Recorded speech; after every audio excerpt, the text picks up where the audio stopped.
Kitchen queen. இன்னைக்கு நம்ம பார்க்க போற ரெசிபி மஷ்ரூம் மசால் தோசை. அதுக்கு என்ன தேவைன்னு இப்போ பார்க்கலாம்.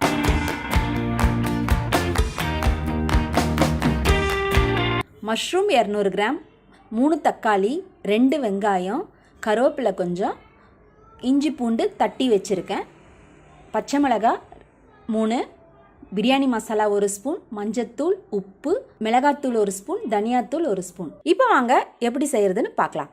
கடாயில் 4 ஸ்பூன் எண்ணெய் ஊற்றிக்கோங்க. வெங்காயம் அதில் போட்டுக்கோங்க. வெங்காயம் நல்லா கண்ணாடியாக வதங்குற வரைக்கும் வதங்க விடுங்க. பாருங்கள், நல்லா இந்த மாதிரி வதங்க விட்டுருங்க.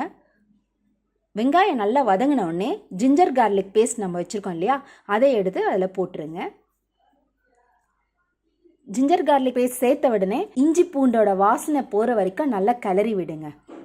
நல்லா கிளறி விட்ட பிறகு இப்போது நம்ம வெட்டி வச்சுருக்க தக்காளியை அதில் சேர்த்துடலாம். தக்காளி சேர்த்துட்டு நல்லா வதக்குங்க. தக்காளி நல்லா வேகணும். தக்காளி நல்லா வதங்கிறதுக்கு இப்போது மஞ்சத்தூளை அதில் சேர்த்துருக்கோம். சேர்த்துட்டு நல்லா கலருங்க. கிளறிட்டு இப்போது பச்சை மிளகாவை சேர்த்துக்கோங்க. பச்சை மிளகா சேர்த்த பிறகு கருவேப்பிலை, நம்ம எடுத்து வச்சுருக்க கருவேப்பிலையை அதோட சேர்த்துருங்க. சேர்த்துட்டு நல்லா வதக்கி விடுங்க. தக்காளியும் வெங்காயமும் நல்லா வேகணும். ரெண்டுமே நல்லா ஸ்மாஷ் ஆகிற வரைக்கும் நல்லா வேக விட்டுருங்க. ஒரு 3 நிமிஷம் அப்படியே வதங்க விட்டுருங்க. இப்போ நல்லா வதங்கிருச்சு. அது கூட பிரியாணி மசாலா, மிளகாத்தூள், தனியாத்தூள் சேர்த்துட்டு நல்லா வதக்குங்க. தனியாத்தூள், மிளகாத்தூள், அந்த பிரியாணி மசாலா அந்த வாசனைலாம் போகிற வரைக்கும் நல்லா கிளறி விடுங்க. பாருங்கள், நல்லா வதங்கிருச்சு. பச்சை வாசனையும் போயிருச்சு. இந்த மாதிரி பேஸ்ட் ஆகுற வரைக்கும் நல்லா வதக்கி விட்டுட்டு இப்போது நம்ம எடுத்து வச்சுருக்க மஷ்ரூமை அதோட சேர்த்துருங்க. மஷ்ரூமை சேர்த்து மஷ்ரூம் எல்லா பக்கமும் கோட் ஆகிற மாதிரி அந்த மசாலாவை பரட்டி விட்டுருங்க.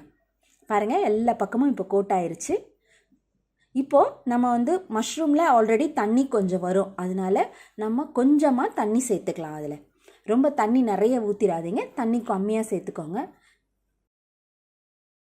பாருங்கள், தண்ணி இந்த மாதிரி கம்மியாக சேர்த்துட்டு மஷ்ரூம் ஒரு 5 to 7 மினிட்ஸ்லேயே உங்களுக்கு வெந்துடும். அது நல்லா குக் ஆகிடும். மஷ்ரூமை நல்லா சின்ன சின்ன பீசஸாக போடுங்க. ஏன்னா நம்ம இப்போ தோசையில் வைக்க போகிறோம், அதனால் ரொம்ப பெருசாக இல்லாமல் கொஞ்சம் சின்ன சின்ன பீசஸாகவே போடுங்க. மஷ்ரூம் ரொம்ப நல்லது உடம்புக்கு. நீங்கள் அடிக்கடி செஞ்சு சாப்பிட்றது ரொம்ப நல்லது. இப்போது நல்லா ஹாஃப் பாயில் ஆகிடுச்சு மஷ்ரூம். இப்போ பேனை க்ளோஸ் பண்ணி வச்சுருங்க. பேனை க்ளோஸ் பண்ணிவிட்டு ஒரு 4 மினிட்ஸ் விட்டுருங்க.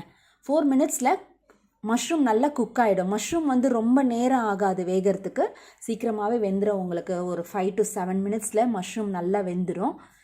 இப்போ பேனை மூடி வச்சுட்டோம். 3 மினிட்ஸ் ஆயிடுச்சு. இப்போ ஓப்பன் பண்ணுறோம். பாருங்கள், மஷ்ரூம் நல்லா சூப்பராக வெந்து ரெடி ஆகிடுச்சு. மேலே கொத்தமல்லி தூவி இறக்கிடுங்க. இப்போ கசூரி மேத்தி உங்களுக்கு போடணுன்னா போடலாம், அப்படி இல்லைன்னா வேண்டாம், இது ஆப்ஷனல் தான். போட்டிங்கன்னா நல்ல ஒரு ரெஸ்டாரண்ட் ஸ்டைலில் இருக்கும் உங்களுக்கு, அதனால தான் அதை போடுறது. பாருங்கள், நம்மளுடைய மஷ்ரூம் மசாலா ரெடி ஆகிடுச்சு. இப்போது தோசைக்கல்ல அடுப்பில் வச்சு இந்த மாதிரி தோசையை நல்லா ஊற்றிக்கோங்க. கொஞ்சம் வெந்த பிறகு தோசையில் நடுவில் அந்த மசாலா வைங்க.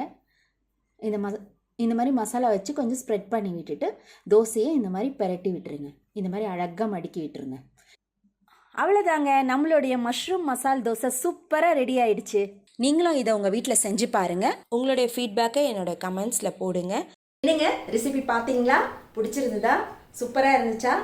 உங்கள் எல்லாருக்கும் ஒரு சின்ன ரெக்வஸ்ட். அது என்னென்னா, என்னுடைய பேஜை லைக் பண்ணுங்கள், கமெண்ட் பண்ணுங்கள், ஷேர் பண்ணுங்கள். மீண்டும் உங்களை அடுத்த ரெசிபியில் சந்திக்கிறேன். Until then, bye.